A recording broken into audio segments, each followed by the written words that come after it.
네, 경제 현안을 보다 쉽게 풀어보는 경제 읽기 시간입니다. 오늘도 다양한 경제 이슈들 김대호 경제학 박사와 짚어보겠습니다. 어서 오십시오. 네, 반갑습니다. 예.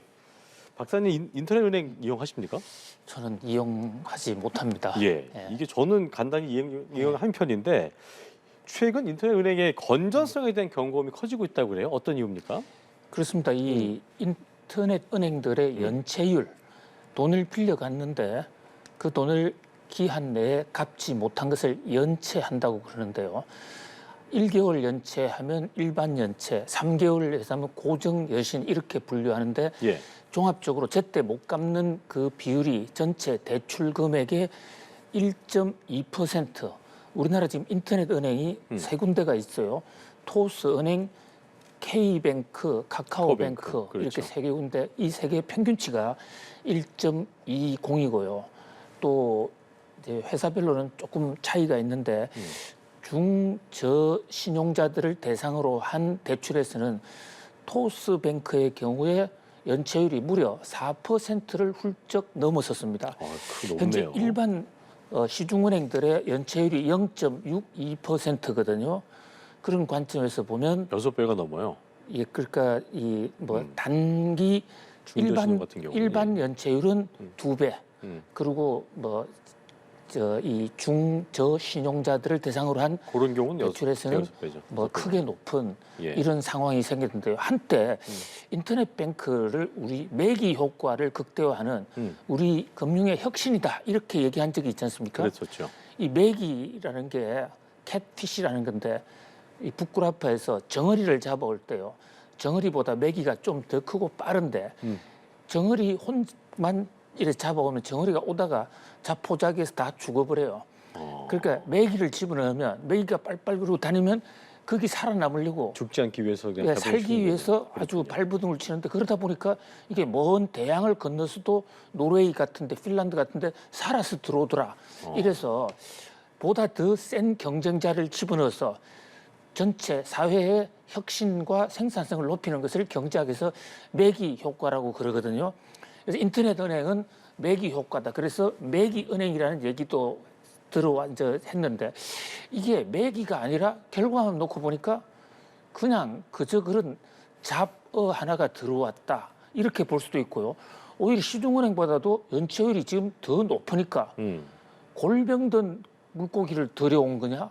뭐 이런 얘기까지 나오고 있는 안타까운 상황입니다. 왜 이유가 뭘까요? 접근성이 좀 쉬워서 그런 걸까요? 어떤 이유일까요? 예, 이유가 이제 여러 가지 요인이 있는데요. 예. 일단 인터넷 은행들 입장에서는 뭐 정부가 제재를 했기 때문이다.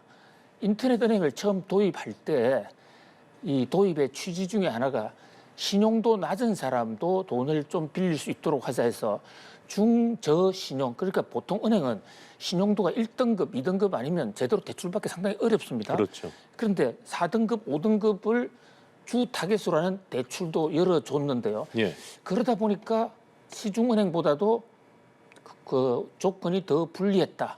그리고 이 금융당국에서는 중저 신용자들에 대한 대출 활성화를 위해서 이 인터넷 은행에 중저 신용자에 대한 대출 목표를 지금 부여해놓고 그 목표를 채우도록 지금 요구하고 있거든요. 그런데 문제는 여기서 한국은행이 금리를 계속 올리게 된 겁니다. 한국은행이 금리를 올리기 전만 하더라도 워낙 대출 금리가 낮았었기 때문에 크게 차이가 드러나지 않았는데요. 이제 금리가 올라가다 보니까 그 높은 금리, 보통 지금 은행의 대출 금리가 4%, 5%, 어떤 곳은 6%까지 육박하고 있거든요. 그러니까 이게 그 일반 그 차주들이 또 돈을 빌려 쓴 사람들이 돈을 갚기 어려운 고금리 상황이 된 겁니다. 이럴 때 고금리가 됐을 경우에 그나마 신용도가 높은 돈이 있는 사람은 좀 더 견딜 수가 있죠. 그런데 이제 신용도가 낮은 사람은 당장에 눈앞에 들어온 대출금을 갚지 못하는 사태 이런 게 생겼습니다. 그런데 또 이제 금융당국이나 일부 전문가들은 물론 인터넷 은행에 그런 구조적인 문제도 있지만 보다 근본적으로 인터넷 은행이라 하면 컴퓨터를 통해서 또 인공지능까지 활용하는데 일반 은행과 똑같은 신용 분석 방법을 사용할 것이 아니라 현재 신용 등급은 낮지만 앞으로 돈을 더 벌 것으로 예상되는 미래의 고신용 예측자들을 선별해서 대출해 줄 수도 있는 거 아닙니까? 사실 그 대목을 잘해야 이게 매기 은행이 될 수가 있는 것이거든요. 중요한 부분이네요. 예. 그런데 이런 노력을 거의 하지 않았죠. 왜냐하면 뭐 규제도 있지만 그러지 않아도 장사되는데 아무런 어떤 제한이 없었고 이게 말로만 혁신은행이었지 그냥 또 하나의 그냥 은행이었다. 지점 없는 그 컴퓨터 은행이었다. 근데 지금 컴퓨터를 통한 금융은 일반 은행들도 상당 부분 하고 있지 않습니까? 예. 그러니까 어떤 아이덴티티 크라이시스라고 그럴까요? 정체성의 위기 뭐 이런 여러 큰 가지 차별점이 없는 그렇죠. 예. 근데 물론 그 대목에서 인터넷 은행들은 규제를 확실하게 풀어주면 우리 제대로 잘 할 수 있다.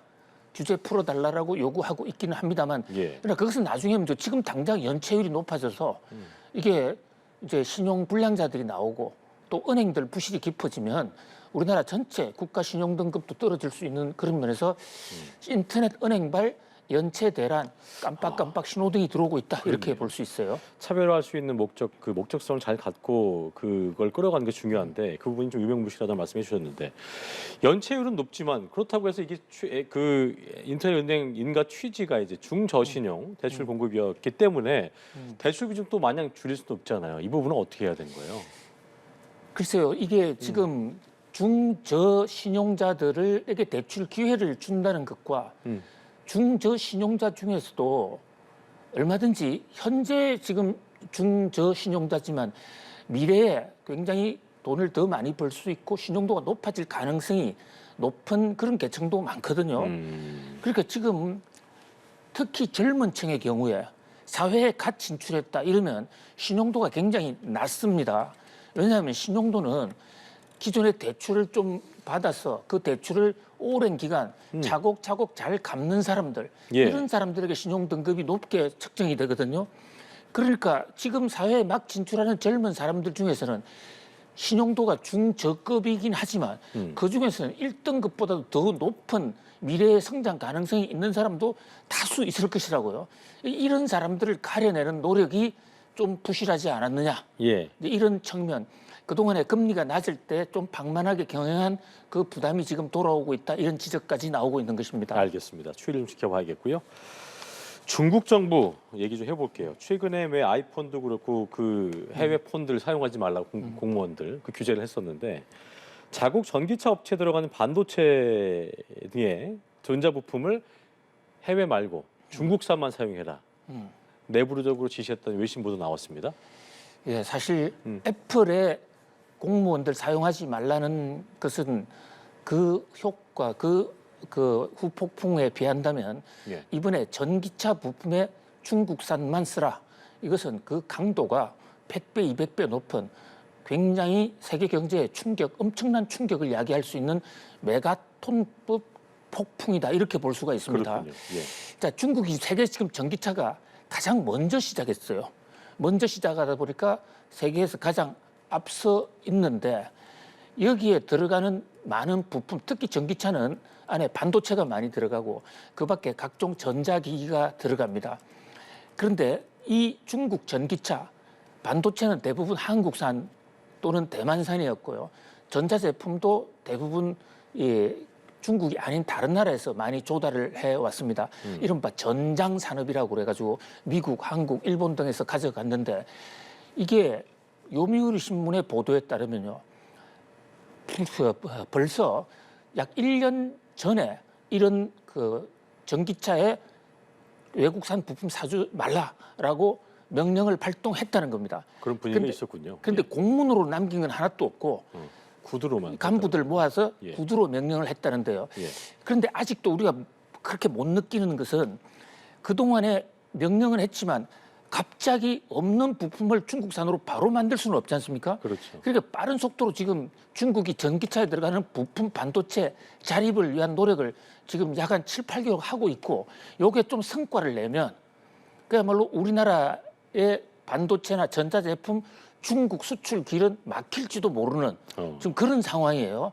왜 중국은 이런 행동을 하느냐? 요미우리 신문의 보도에 따르면 지금 전 세계가 무역 전쟁, 특히 그 코로나19 이후에 공급망 자립에 지금 박차를 가하고 있는데 그러니까 중국이 가장 앞서 있는 전기차에 전기차에 들어가는 모든 부품을 100% 중국산으로 가져가면 예. 미국이 또는 유럽이 중국 전기차를 어떻게 제재하든지 간에 소위 말하는 공급망을 차단해서 중국을 제재할 수는 없을 거 아닙니까?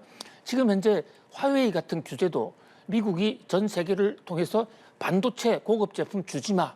이러니까 지금 중국의 스마트폰 등이 문제가 되는데 예. 아예 무역 전쟁을 장기적으로 가져가겠다. 그래서 든든하게 자립 구제를 갖고 중국도 오히려 미국이 공격하면 한 수 더 떠서 역공을 하겠다는 그런 태세를 갖춘 것으로 보입니다. 이게 보니까 중국 같은 경우는 배터리 생산 업체 중국 정부가 CATL 여기에다가 이제 해외 투자 시에 법인 주식을 100% 보유하라고 또 명령을 했다고 하더라고요. 그러니까 이게 사실 이런 식으로 차량 반도체 규제하고 그러면 뭐 미국도 그렇고 유럽도 그렇고 우리한테도 영향을 미치게 될 텐데 어떤 좀 영향을 미칠까요? 그렇습니다. 이게 지금 전기차 부품 중국 국산화뿐만이 아니고요. 배터리 중국의 CATL이라는 닝드스다이라는 회사입니다. 예. 저거 시진핑 국가주석이 저기에 그 후지엔성의 당 서기로 있을 때 만든 회사인데요. 예. 세계 1위의 지금 배터리 회사거든요. 지금 이 배터리 회사가 전 세계로 많이 진출하고 있는데 밖에 나가더라도 절대 그 지분 단 한 톨도 팔지 마라. 이런 명령을 내렸습니다. 이것은 지분이 있으면 아무래도 지분 가진 사람한테 요구를 들어줄 수밖에 없는데 이 CATL 지분을 팔지 말라고 한 것은 가장 앞서 있는 지금 중국산 배터리 이 기술을 어느 누구에도 주지 않겠다. 이게 첫 번째 목적이고요. 예. 두 번째 목적은 여차에서 전쟁이 생겼을 때 배터리를 미국이나 유럽에 그 제때 납품하지 않는 공격 무기로 쓰겠다라는 그런 결연한 의지를 보였다. 이렇게 판단할 수가 있습니다. 예. 지금 전기차는 뭐니 해도 그 들어가는 것이 엔진이 없는 대신에 배터리로 움직이는 것이기 때문에 배터리가 제대로 공급되지 않는 전기차는 그야말로 무용지물입니다. 그런 면에서 전기차와 배터리를 중국이 전략적 무기, 통상 그 전쟁의 무기로 사용하겠다는 그런 계획을 오래전부터 단계적으로 해왔다. 이렇게 예. 판단할 수가 있겠습니다. 그렇군요. 자, 미국으로 좀 건너가 보죠. 3대 자동차 제조사인 제너럴 모터스와 포드, 스텔란티스 노조가 동시 파업에 돌입했다. 저희가 앞서도 보드로도 리포트로 확인시켜드렸는데 세 곳이 이렇게 한 번에 파업에 나선 거 노조 설립 이후에 88년 만에 처음 있는 일이었다라고 하더라고요. 어떤 것이 가장 큰 쟁점입니까? 그렇습니다. 미국의 3대 자동차 회사라고 그러면 우리도 잘 알고 있는 제너럴 모터스, 포드, 스텔란티스 뭐 세계에서 가장 오래된 자동차 회사고 경쟁률이 가장 높은 회사들입니다. 예. 이 회사들은 시스템이 상당히 다르기 때문에 노조를 하더라도 각자 따로 해왔어요. 그런데 이번에는 이 자동차 노조들이 완전히 일심동체로 UAW를 중심으로 뭉쳤습니다. 그래서 결연한 태도로 지금 이 합동 지금 파업을 벌이고 있거든요. 예. 미국 역사상 처음 있는 일입니다. 그리고 요구 조건도 심상치가 않고요. 벌써 협상을 해온 지 한 달이 됐는데 전혀 타결의 실마리를 지금 갖지 못하고 있거든요. 자, 이게 미국 경제 요즘 좀 살아나고 있는데 자동차 파업이 다시 미국 경제에 보틀렉이 되지 않을까 지금 전전긍긍하고 있고요. 예. 또 이 자동차 노조는 이 지역이 바로 미국 대선에서 이른바 스윙보트, 디트로이트라든지 미시간, 그렇죠. 그 여야의 지지율 차이가 아주 백중지세이기 때문에 트럼프 대통령이나 바이든 대통령의 어떤 운명을 좌우할 수도 있다. 그런 면에서 정치, 경제, 사회적으로 지금 세계 최대 이슈로 급부상하고 있습니다. 그렇군요. 사실 이 빅3 파업이라는 게 갖는 의미라는 게 저희가 앞서 리포트에서 확인했습니다만 전기차 전환이라는 어떤 변화, 그러니까 내연기관에서 전기차로 바뀌는 자동차 산업의 어떤 패러다임의 변화에 놓인 이 근로자들의 어떤 불안감도 한 몫을 했을 텐데 지금 이런 파업 때문에 3사가 초래해야 될 비용도 증가하고 있는 상황에서 내심 웃을 수 있는 사람은 이제 뭐 테슬라의 뭐 일론 머스크 같은 그런 뭐 CEO일 텐데 앞으로 이 자동차 업계의 판도는 어떻게 좀 바뀌게 될까요? 예, 지금 이 미국 자동차 빅3 노조원들이 들고 이렇게 거리로 나오고 파업을 하는 가장 핵심적인 이유는 임금이 적어서가 아닙니다. 예. 겉으로는 임금 요구 처음에는 46%, 지금 36%를 제시하고 있지만 이것은 부차적인 것이고요. 전기차로 전환하는 것에 대한 공포와 두려움. 그렇죠. 지금 내연기관차와 전기차는 비슷한 이름만 자동차 회사지 완전히 제작 방식이나 운영 시스템이 다릅니다. 아예 다른 거잖아요. 네, 그렇습니다. 특히 엔진이 없거든요. 그렇죠. 엔진 만드는데 종사하던 근로자들 실직 일을 맡게 되는데 그렇습니다. 이게 지금 두 가지 요구가 쟁점입니다. 하나는 전기차로 넘어가더라도 노조를 할 수 있게 해달라. 그다음에 이 완성차, 내연차 만들던 근로자들 고용 승계하라. 그런데 그 고용을 승계하면 전기차 회사는 이 경제선 단가를 맞추기가 어렵거든요. 뭐 그런 면에서 이것은 상당한 전기차 회사도 고민이고 바이든 대통령으로서도 참 여러 가지 난관에 부착했다 이렇게 볼 수 있겠습니다. 알겠습니다. 여기까지 경제일기 김대호 경제학박사 함께했습니다. 오늘 말씀 고맙습니다. 감사합니다.